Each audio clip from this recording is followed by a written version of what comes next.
Arxeopteryx ilə müasir quşların barmaq və caynaq saylarından sual düşsə, necə tapmaq lazımdır? Bu videonu sona kimi izləyin.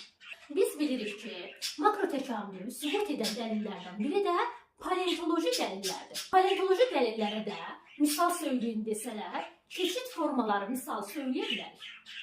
Keçid forma nədir? Paleontoloji dəlillər zamanı bitki və heyvan qalıqları aşkar edirlər və müəyyən etdikləri qalıqların xüsusiyyətlərinə baxırlar, görürlər ki, bəzi bitki qruplarının xüsusiyyətini daşıyır və ya heyvan isə bir neçə heyvan qruplarının xüsusiyyətini daşıyır.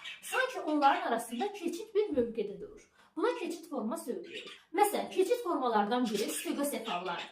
O balıqlar ilə amfiblər arasında keçid formadır. Yəni həm balıqların xüsusiyyətlərinə sahibdir, həm amfiblərin xüsusiyyətlərinə sahibdir. Təbii ki, çox xüsusiyyətlərdən bəhs edirlər, bəzi xüsusiyyətlərinə sahibdir. Arxeopteryx əvvəllər keçid forma kimi sayılsa da müasir dövrümüzdə sayılır. Qədim quş kimi öyrənilir.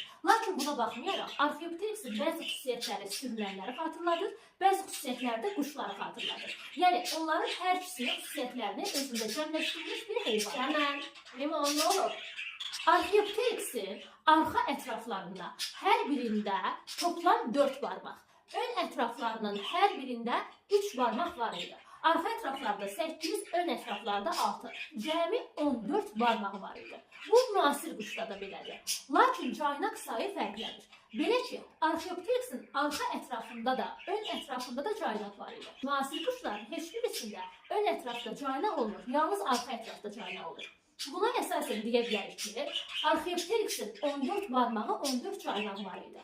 Müasir quşun isə 14 barmağı var idi, 8 caynaq var idi. Çünki ön ətraflarında caynaq yox idi. Hər zamanki kimi videonu bir sual ilə bağlamaq istəyirəm. Mən sizə dedim ki, arxeopteryx həm quşların, həm sürünənlərin xüsusiyyətini özündə daşıya bilir.